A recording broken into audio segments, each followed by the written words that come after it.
जिंदाबाद सब आत रहो इंखोर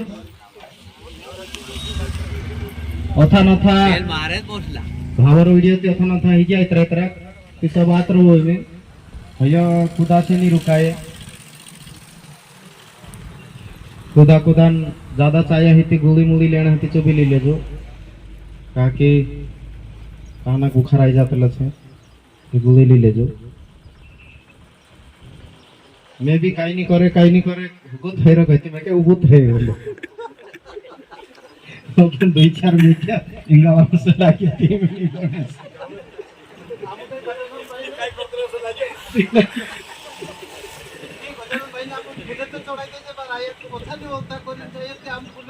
लोकसभा चुनाव 2024 ब्लॉक लेवल एंड मीटिंग आमो पानसमल विधानसभा में करला निवाली पलसूर पानसमल खेतिया निमिकाई कहना जो वाटे पर गाँव पड़ रही आखा गाँव नहीं फिराया अपन का तीन गाँव में फिर लेजे भेट लेजे मैंने इतरिक बात कर लेजे कर निकली गया इन अवसर पर हमारा क्षेत्र पूर्व विधायक माननीय सुश्री चंद्रभागा किराड़े जी और हमारे इस क्षेत्र के पूर्व जिला पंचायत सदस्य रामकिशन यादव जी, आदिवासी एकता परिषद के प्रदेश अध्यक्ष, आदिवासी मुक्ति संगठन के प्रदेश महासचिव आदरणीय गजानन ब्राह्मणे जी और पानसमल विधानसभा के प्रभारी माननीय श्री मुकेश गोयल जी और चाटली के गांव के हमारे पटेल सरपंच गांव डाहला पटेल पुजारा और इलाके के जो हमारे साथी लोग हैं प्रकाश खेड़कर जी और उनके साथी यहाँ के कांग्रेस के ब्लॉक अध्यक्ष सलीम भाई खत्री जी और युवा साथी जनपद सदस्य और जिला पंचायत सदस्य सारे लोग यहाँ पर और युवा साथी सब उपस्थित हैं। तो बहुत लंबी बात नहीं करेंगे क्योंकि हमको आगे भी जाना है। आ जाओ फिर देखो चाटली हमारा जो गांव है वो स्वतंत्रता संग्राम सेनानी भी रहे यहाँ के और चाटली गांव एक जागरूक गांव है। ये इलाका भी जागरूक है, सब समझते हैं कि हमको क्या करना है, किंतु फिर भी लोकसभा चुनाव में क्योंकि ये बड़ा चुनाव होता है और दिल्ली में जहां देश को चलाने के लिए कानून बनते हैं उसका प्रतिनिधि यहां से चयनित होता है। तो अभी जो वर्तमान में देश के हालात हैं, एक पार्टी के सांसद कह रहे हैं कि हम चुनाव इसलिए जीतना चाहते हैं क्योंकि इस देश के संविधान को बदल सके, और दूसरा जो पार्टी वो कह रही है कि हम चुनाव इसलिए जीतना चाहते हैं ताकि देश की आम जनता को न्याय मिले, इस देश के संविधान को हम सुरक्षित रख सके, गरीबों के हितों की रक्षा कर सके, किसानों को उनके अधिकार मिल सके। तो हमको फैसला करना है कि कौन से पक्ष में जाना है। कांग्रेस पार्टी ने मुझे उम्मीदवार बनाया है और मैंने शासकीय सेवा छोड़ करके राजनीति करने का फैसला किया क्योंकि समाज और देश सेवा का एक अच्छा माध्यम राजनीति हो सकता है क्योंकि वही कानून बनते हैं।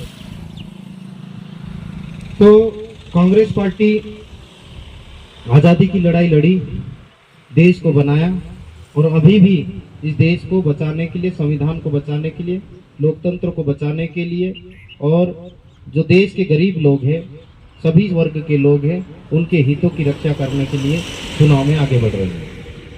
हमारे नेता राहुल गांधी जी सड़क सड़क, घर घर, गांव गांव, मोहल्ले मोहल्ले जा करके मजदूरों की बात, किसानों की बात, व्यापारियों की बात, सभी तबके की बात कर रहे हैं। उससे देश में माहौल बन रहा है धीरे धीरे करके। लोग कुछ भी बोले, लेकिन खरगोन बड़वानी लोकसभा की यदि बात करें तो करीब करीब हम 8 विधानसभा घूमे हैं, उसमें सब लोगों में एक उत्साह है, उमंग है। कार्यकर्ता सब लोग ये चाह रहे हैं कि अब की बार हम बदलाव करेंगे, क्योंकि माननीय सांसद गजेंद्र पटेल जी जो भाजपा के अभी वर्तमान में प्रत्याशी हैं, उन्होंने दिल्ली में भी कोई ज्यादा बातें नहीं की सदन में, और जनता के बीच में भी जो उपस्थिति होना चाहिए वो उपस्थिति नहीं है। चाहे सुख हो दुख हो, या काम करने की बात हो, वो नहीं के बराबर है। तो बदलाव की लहर चारों तरफ चल रही है, तो हम लोगों को थोड़ी सी और मेहनत करना है, और कांग्रेस की सरकार बनेगी तो फिर क्या फायदा होने वाला है। ये तो पूरी बातें हैं कि हमको कांग्रेस और बीजेपी में क्या अंतर है, वो बहुत लंबी बात है, लेकिन उतनी लंबी बात न करते हुए, क्योंकि हमको सिर्फ ये जो न्याय पत्र है, जो पढ़े लिखे लोग हैं उनको गूगल पे भी जाकर देखना है कि कांग्रेस का न्याय पत्र क्या है। लेकिन मोटी मोटी बात मैं आप लोगों को बताना चाहूंगा कि सबसे बड़ी बात, हमारा जो इलाका है या तो मजदूर है यहाँ सबसे ज्यादा, या किसान है, और कर्जे के तले दबे हुए हैं। क्यों? क्योंकि एक तो मौसम की मार और दूसरे शासन की नीतियों की मार, दोनों की वजह से हमारा जीवन गुजर बसर करना मुश्किल हो रहा है। और चाहे सरकारी बैंक हो या प्राइवेट कर्ज की बात हो, हमारे सारे किसान कर्ज से दबे हैं। तो कांग्रेस पार्टी की सरकार बनेगी तो कर्जा माफी आयोग बनाने की बात कर रही है। जैसे 18 में कांग्रेस की सरकार बनी थी, कुछ साथियों के कर्जे माफ हुए थे, लेकिन इन लोगों को गरीबों के फायदे हुए देखे नहीं जाते हैं, इसलिए इन्होंने सरकार को गिराया। लेकिन देश में कांग्रेस की सरकार बनेगी तो आयोग बनेगा और कर्जे माफी की निरंतर योजना चलेगी। दूसरा, जो किसान के भाव की बात है, मार्केट में महंगाई एक तरफ ऐसी बढ़ रही है जिसकी हम कल्पना नहीं कर सकते हैं। आज से 10 साल 15 साल पहले की बात करें तो यदि हम कपास की बात करें तो 5,000 रुपये क्विंटल, 3,000, 4,000, 5,000 रुपये क्विंटल बिकता था। और आज 10 साल 15 साल के बाद भी जब भाजपा ने कहा था कि 2014 में जब चुनाव में आए थे तो हम तो किसानों के अच्छे दिन लाने वाले हैं और 2022 तक किसानों की आमदनी दुगुना करेंगे, ये बात कर रहे थे। लेकिन आमदनी किसकी दुगुना हुई? आमदनी दुगुनी तो हुई, लेकिन किसानों का भाव यदि 15,000 20,000 रुपये क्विंटल हो जाता कपास का तो हमको समझ में आता, लेकिन वो ऐसा हुआ नहीं।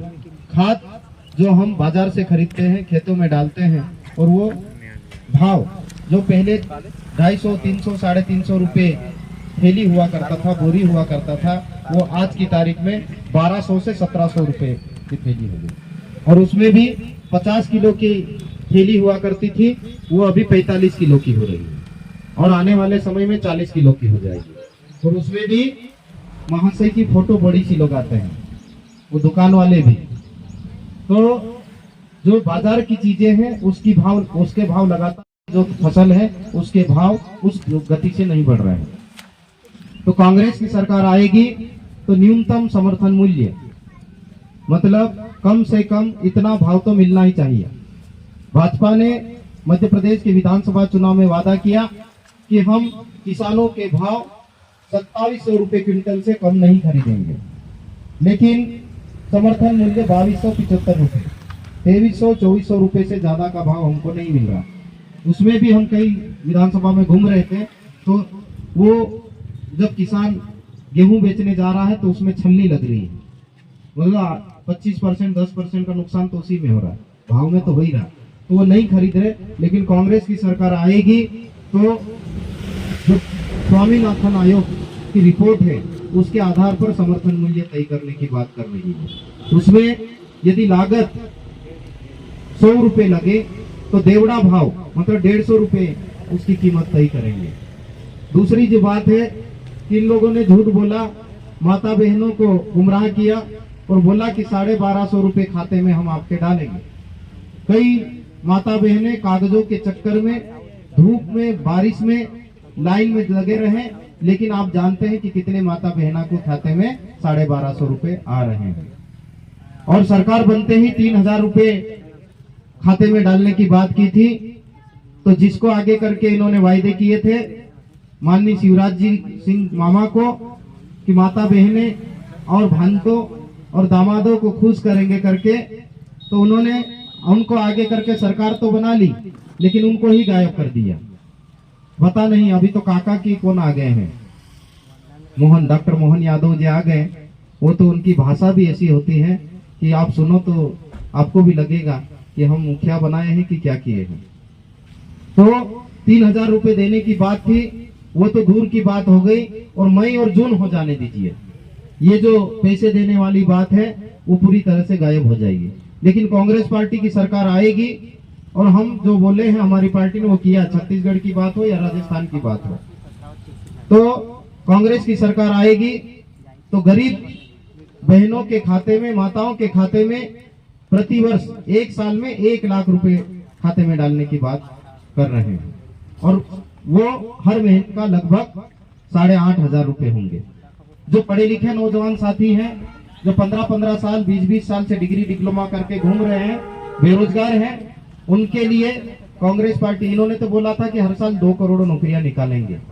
2014 में बात की थी, 18 में भी बात कर ली, लेकिन वो बोलते हैं ये तो हमारे चुनावी जुमले थे। खुलेआम बोल रहे हैं बगैर सोचे समझे।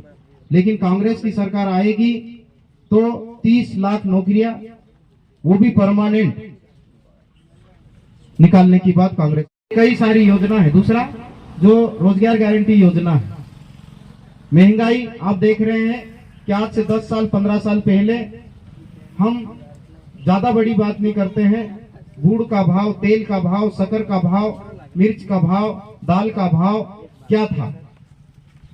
जो 40 रुपए 50 रुपए किलो हुआ करता था वो आज 150 और 200 रुपए किलो हो गया है। लेकिन किसानों की मजदूरी को बढ़ाने के विषय में कोई भी बात नहीं कर रहा है। मजदूरी करते हैं तो वो समय पे मजदूरी नहीं मिल रही है, जैसे तैसे करके काम आते हैं उसकी भी मजदूरी समय पे नहीं मिलती है। 15 दिन में मजदूरों को भुगतान करने का प्रावधान है, लेकिन उसकी खुलेआम धज्जियां उड़ाई जा रही है, क्योंकि गरीबों का भला इन लोगों को नहीं देखा जाता है। तो कांग्रेस पार्टी की सरकार बनेगी तो 400 रुपए प्रतिदिन मजदूरी देने की बात घोषणा उस वचन पत्र में, न्याय पत्र में की गई है। तो कांग्रेस पार्टी जो बात कर रही है वो आम व्यक्ति की बात कर रही है, गरीब की बात कर रही है, किसान की बात कर रही है, विद्यार्थी की बात कर रही है, मजदूरों, व्यापारी की बात कर रही है, छोटे व्यापारी की बात कर रही है। इसलिए हमको आने वाले 13 तारीख को, 13 मई को जब मतदान करने जाएंगे तो बहुत सोच समझ करके फैसला करना है, क्योंकि ये जो चुनाव है सिर्फ चुनाव नहीं है, हमारे आने वाले भविष्य का फैसला करने वाला है। एक तरफ उनकी पार्टी के लोग, बड़े बड़े सांसद कह रहे हैं कि ये चुनाव हम इसलिए जीतना चाहते हैं ताकि देश के संविधान को बदल सके। जब देश का संविधान नहीं रहेगा तो जो हमको पढ़ाई में सुविधा मिलती है, जो सरकारी सिस्टम है, वो सब खत्म हो जाएगा। चाहे वो किसी भी जाति धर्म का मानने वाला व्यक्ति हो, लेकिन सरकारी विद्यालय नहीं होगा तो आपके और हमारे बच्चे नहीं पढ़ पाएंगे। और जो जिस संविधान की वजह से आप पंच बनते हो, सरपंच बनते हो, जनपद, जिला पंचायत और विधायक, सांसद, यदि मैं सांसद का चुनाव लड़ रहा हूं तो इस देश के संविधान की वजह से लड़ रहा हूं। तो संविधान को खत्म करने की बात कर रही है भाजपा की पार्टी। जो उनके सांसद बोल रहे हैं, खुलेआम बोल रहे हैं, विधायक बोल रहे हैं, और वो भी खुलेआम बोल रहे हैं, वीडियो वायरल हो रहे हैं। तो किस तरह से आगे बढ़ रहे हैं। तो ये चुनाव सिर्फ चुनाव नहीं, भाजपा और कांग्रेस का नहीं है, पोरलाल खरते और गजेंद्र पटेल जी का नहीं है, ये चुनाव आपके अस्तित्व का है। यदि संविधान रहेगा तो हम सबके अधिकार सुरक्षित रहेंगे, संविधान नहीं रहेगा तो ये संविधान रहते हुए भी जब इनका शासन है तब ये इनके मन मुताबिक चला रहे हैं। किसी की अभी खिलाफ ईडी की कार्रवाई करवा देना, सीबीआई की कार्रवाई करवा देना, पुलिस प्रकरण करवा देना, झूठे मुकदमे लगवा देना, ये इनके फितरत में आ चुका है। तो साथियों, यदि हम भविष्य के बारे में फैसला नहीं करते और सोच समझकर मतदान नहीं करते तो आने वाला हमारा भविष्य खतरे में है। तो ये जो चुनाव में बोल रहा था, ये सिर्फ पोरलाल खरते और गजेंद्र पटेल का नहीं है, ये आम जनता, मजदूर, किसान और भाजपा, सरकारी कर्मचारी और भाजपा, व्यापारी वर्ग और भाजपा, इस तरह का चुनाव है। तो हम लोगों को बहुत सोच समझ करके यदि हमारे भविष्य को सुरक्षित रखना है तो कांग्रेस के पक्ष में मतदान करना है। और एक गरीब का बेटा, किसान का बेटा, समाज का बेटा, जो बहुत अभी भी मेरी स्थिति बहुत अच्छी नहीं है, वो सरकारी नौकरी करने की वजह से, संविधान की वजह से हम वहां पहुंचे और आज कांग्रेस पार्टी के उम्मीदवार बने।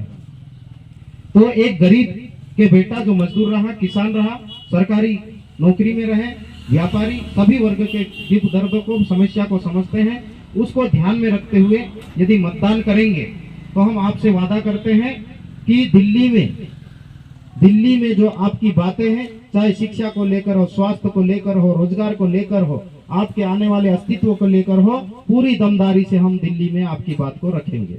दूसरा, आपके सुख दुख में हमारी टीम, कांग्रेस पार्टी की टीम, हमारे जो काम करने वाले, समाज के काम करने वाले साथी हर रूप में आपके बीच में उपस्थित रहेंगे। यदि जहां मुझे आने की जरूरत पड़ी तो वहां पर हम भी अनिवार्य रूप से उपस्थित रहेंगे।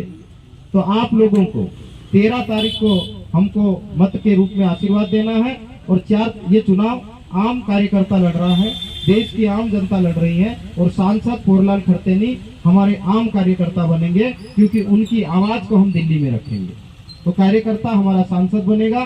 तो 4 तारीख को रिजल्ट आए, 3 तारीख को, ये 13 मई को एक तरफा मतदान हो, और 4 तारीख को जब रिजल्ट आए तो सारे गांव में ढोल बजना चाहिए, सारे गांव में खुशियां मनना चाहिए कि एक गरीब व्यक्ति की या गरीब आम व्यक्ति की जीत हुई है। इस जीत को जश्न हम सब लोग मनाना चाहिए। तो मैं समझता हूं कि चाटली के लोग या आसपास के इलाके के लोग समझदार है, जागरूक है, वो मुझे या कांग्रेस पार्टी को ज्यादा से ज्यादा मतदान करेंगे, ऐसी हम उम्मीद रखते हैं। और लोकसभा क्षेत्र बहुत बड़ा है, हम बार बार नहीं आ सकते आपके बीच में। आपके बीच में जो लोग हैं, माननीय बुआ जी हैं या पूरी टीम है हमारे समाज की कार्यकर्ताओं की, कांग्रेस पार्टी की, वो लोग पोरलाल खरते बन के काम करें और घर घर तक आप न्योता पहुंचाएं। हम न्योता भी दे रहे हैं आपको। ये न्योता आप अपने गांव के एक एक घर तक पहुंचाइए, आपके रिश्तेदार में पहुंचाइए, आपके मित्र में पहुंचाइए कि अब की बार सब भूल करके एक तरफा वोटिंग करना है, ताकि हम अपनी आवाज को बुलंद कर सके। बहुत बहुत धन्यवाद, आपने मेरी बात को ध्यान से सुना। Congress party, Congress party, Congress party. बहुत बहुत धन्यवाद।